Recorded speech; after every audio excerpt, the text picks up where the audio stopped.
Praise the lord. హల్లెలూయా. దేవుని పరిశుద్ధ నామానికి మహిమ కలుగును గాక. క్రీస్తు యేసునందు నా ప్రియమైన దేవుని బిడ్డలైన మీ అందరికీ నా హృదయపూర్వకమైన వందనాలు తెలియచేస్తున్నాను. మీకు శుభము కలుగును గాక. ఆమేన్.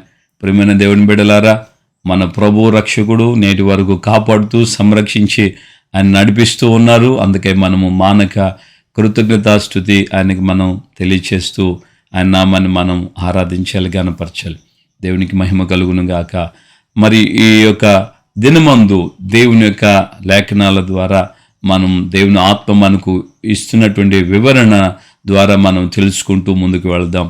ఎలా నేను దేవుణ్ణి ఘనపరచగలను, ఏమిచ్చి ఆయన్ని ఘనపరచగలను అని. ప్రియమైన సహోదరుడా, సహోదరి, 2 రోజులు మనం ఈ విషయాలు గమనించాం. ఈ రోజున మరొక వాక్యాన్ని మనం ధ్యానించుకుందాం. సో దేవుని యొక్క ఆత్మ మాకు జ్ఞాపం చేసినటువంటి మాట సామెతల గ్రంథం 14వ అధ్యాయము 31వ వచనంలో ఈ మాట రాయబడింది. బీదలను కనికరించువాడు యెహోవాను ఘనపరచువాడు అని. సో దరిద్రులను బాధిస్తే వారి సృష్టికర్తను బాధించిన వ్యక్తులు అవుతున్నారు. అలాగే బీదలను కనికరిస్తే సృష్టికర్తను ఘనపరిచిన వాళ్ళం అవుతున్నామని దేవుని యొక్క లేఖనం తేటగా చెబుతుంది. ఈ ఉదయకాలమందు దేవుని యొక్క ఆత్మ మనకు ఇచ్చినటువంటి మాట ప్రకారంగా బీదలను కనికరించడం, కనికరం అనే స్వభావము మనకు ఉండాలి అని మనకు ఆయన నేర్పిస్తున్నాడు. దావీదుడైనటువంటి మోషేకు దేవుడు తనను తాను ప్రత్యక్షపరుచుకుంటున్నటువంటి వేళలో దేవుడు మోషేను దాటి వెళుతూ ఆయన నామాన్ని ప్రకటిస్తున్నాడు. యెహోవా కనికరము గలవాడు, యెహోవా దయాదాక్షిణ్యము కలిగిన వాడు, యెహోవా కృప కలిగిన వాడు, ఆయన 1000 మందికి కృప చూపును అంటూ దేవుడు తనను తాను ప్రత్యక్షపరుచుకుంటున్నటువంటి వేళలో అక్కడ ఆయన ఉపయోగించాడు. ఆయన ఎలాంటి వాడో చెప్పాడు. యెహోవా కనికరము గలవాడు, యెహోవా దయాదాక్షిణ్యపూర్ణుడు, యెహోవా కృపగలవాడు అంటూ ఆయన చెప్తూ ఉన్నాడు. దోషులను నిర్దోషులుగా ఎంచగా 3-4 తరాల వరకు వారి యొక్క పిల్లల మీదకి ఆ యొక్క దోషాన్ని నేను రప్పిస్తాను.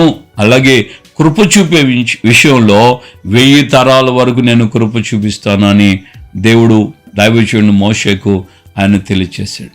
దేవుని బిడ్డలారా, ఈ రోజున మనం గమనించాలి, కనికరము అనేది మనకు ఉండాలి అనేది దేవుడు మనకు నేర్పుతున్నాడు.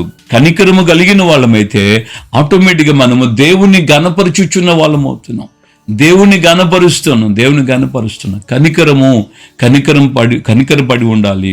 ఓకే, నేను దేవుని పేరట దేవుని బట్టి నేను క్షమిస్తున్నాను. ఆ పితృడైన అబ్రహాముకు లోతుకు సమస్యలు లేవు, కానీ కాపర్ల మధ్యలో సమస్యలు ఉన్నాయి. కాపర్ల మధ్యలో వచ్చిన సమస్యల గురించి తెలుసుకున్నటువంటి పెద్దవాడైన అబ్రహాము లోతుని పిలిచి అంటాడు, మనము సహోదరులం గనుక నీ కాపర్లకి నా కాపర్లకి కలహమును బట్టి మనము గొడవ పట్టుకోకూడదు, మనం సమాధానంగా ఉండాలి.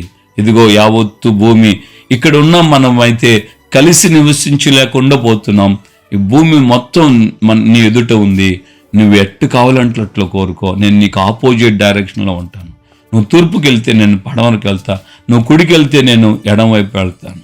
సో కనికరపడ్డాడు లోతు మీద, క్షమించే స్వభావం కలిగి ఉన్నాడు. లోతు అబ్రహామును బట్టి ఆస్వాదించబడ్డాడు, కానీ అబ్రహాము లోతు మీద ఏ విధమైనటువంటి ద్వేషము, ఈగో, అహము ఇవేవి కనపరచలేదు. తద్వారా కనికరించాడు, జాలి చూపించాడు, చాయిస్ ఇచ్చాడు.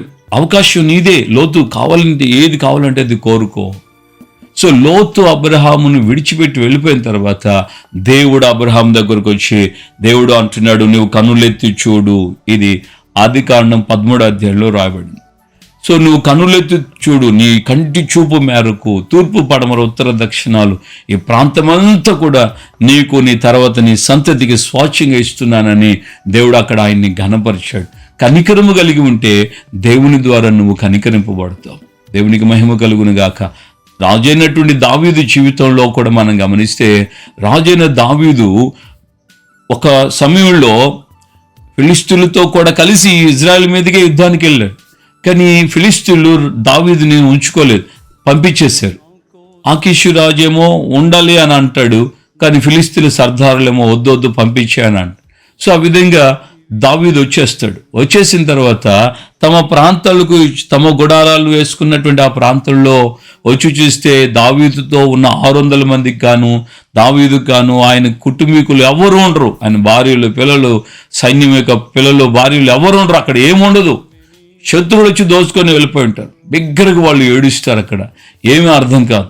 ఆ సమయంలో ఏపోదు తీసుకొచ్చి దేవుడైన యెహోవాను బట్టి దావీదు ధైర్యం తెచ్చుకొని దావీదు దేవుని దగ్గర విజ్ఞాపన చేశాడు, నేను ఈ జనములను, ఈ సైన్యమును తరిమితే నేను నా వాళ్ళని పట్టుకోగలుగుతానా? దేవుడు అంటాడు, నువ్వు తరుము, నేను వారిని నీ చేతికి అప్పగిస్తా. సో ఈయన వెళ్తూ ఉండగా మార్గ మధ్యంలో ఒక వ్యక్తి పడిపోయి ఉన్నాడు. ఆ వ్యక్తి పడిపోయి ఉంటే సైన్యంలో ఉన్న వాళ్ళు కొంతమంది దావీదు దగ్గరికి తీసుకొచ్చినప్పుడు దావీదు అతను ఉన్న పరిస్థితిని బట్టి అతడు కాయలా పడి ఉన్నాడని, అంటే అతను రోగి ఉన్నాడని తెలుసుకొని మొదట అతనికి ఆహారం పెట్టాడు. ఆహారం పెట్టి అతడు తెప్పరిల్లిన తర్వాత అడుగుతున్నాడు, నువ్వెవరు, ఎక్కడి నుంచి వచ్చావు, ఎక్కడికి వెళ్తున్నావు? అతను అంటాడు, నేను పలాని వ్యక్తికి దాసుని, నేను పలాని చోట నుంచి నేను అమ్మబడ్డాను, అతని దగ్గర నేను ఉన్నాను, నన్ను తిరిగి అతనికి అప్పగించిన నిన్ను మాటిస్తే వాళ్ళు వెళ్ళిన మార్గం, వాళ్ళ ప్లాన్లు ఏంటో అవన్నీ నేను నీకు తెలియచేస్తాను. సో ఇక్కడ మనం గమనిస్తే దావీదు ఆ వ్యక్తి మీద కనికరపడ్డాడు. వాడి దగ్గర సమాచారం రాబట్టి వాడిని చంపేసి వెళ్ళిపోవచ్చు, కానీ దావీదు అలా చేయలేదు, కనికరపడ్డాడు. సౌలును గురించి కూడా, ఆ యొక్క యోనాతాను గురించి, వారి మరణాన్ని గురించి దావీదు కూడా ఎంతో ఏడుస్తున్నాడు.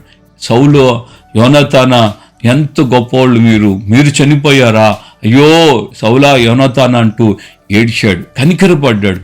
ఈరోజు నీవు శత్రువులు ఏదైనా నిర్మూలమైపోయారని, శత్రువులు ఈ విధంగా చచ్చారని, శత్రువులకి ఈ విధంగా తీర్పు దేవుడు తీర్చాడని సంతోషిస్తున్నామా, లేకుంటే కనికరపడుతున్నామా? కనికరపడిన వాడు బీదలను కనికరిస్తే లేని వారిని కనికరిస్తే దేవుని మనం గణపరిచిన వాళ్ళం అవుతున్నాం. కనికర స్వభావం అది దేవుని లక్షణం, అది నీలో కూడా ఉండాలని ఆయన వాంఛ. దేవునికి మహిమ కలుగును గాక. హల్లెలూయా. నా ప్రియమైనటువంటి దేవుని బిడ్డలారా, ఈ రోజున నీవు గమనించాలి, యేసయ్య భూమి మీద ఉన్నప్పుడే ఆయన చెప్పాడు మత్తయి సువార్తలో, కుడివైపున ఉన్న వారిని చూచి, నేను ఆకలిగా ఉన్నాను, నేను దప్పికొన్నాను, నేను వస్త్రహీనుడై ఉన్నాను, నేను రోగిగా ఉన్నాను, నేను చెరలో ఉన్నాను, మీరు నన్ను చూచారు, పరామర్శించారు, నాకు అన్నం పెట్టారు, వస్త్రాలు ఇచ్చారు, నీళ్ళు ఇచ్చారు. ఈ విధంగా ఆయన అవన్నీ చెప్తుంటే వారు ఆయనతో అన్నారంట కదా, అయ్యా నువ్వెప్పుడు ఆకలిగా ఉన్నావు, నువ్వెప్పుడు దప్పికొన్నావు, నువ్వెప్పుడు చెరలో ఉన్నావు, నువ్వెప్పుడు హాస్పిటల్లో ఉన్నావు, నువ్వెప్పుడు ఈ విధంగా రోగిగా ఉన్నావు, ఎప్పుడు ఈ విధమైన పరిస్థితుల్లో ఉంటే మేమెప్పుడు నీకు చేసాము? ఆయన అంటున్నాడు కదా, ఈ చిన్నవారిలో ఒకరికి చేశారు కనుక నాకు చేసినట్లే. ఆ చిన్నవారు అని అంటే దాని అర్థం ఈ యొక్క అన్ని విషయాల్లో చితికిపోయిన వారు, అన్ని విషయాలు ఆర్థికంగా కానీ సమాజపరంగా కానీ అన్నిట్లో బలహీనులైపోయారు. ఈ బలహీనులు అంటే నిరుపేదలు.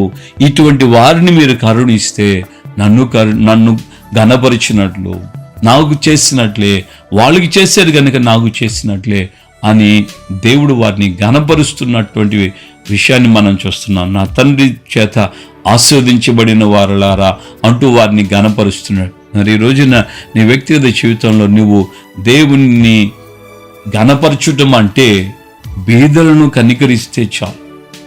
నిత్యముగా నువ్వు దేవుణ్ణి ఘనపరిచిన వ్యక్తులు అవుతావు. బీదలంటే ఆ బస్ స్టాండ్ల దగ్గర ఉన్నో, లేకుంటే ఆ సెంటర్లలో నిలబడి పిల్లల్ని పెట్టుకొని అంటే బీద మొహం వేసుకొని ఏడుపు గొట్ట మొహంతో ఎప్పుడు రోజు అడుకుంటూ ఉంటే వాళ్ళకి చేయాలని కాదు నా ఉద్దేశం.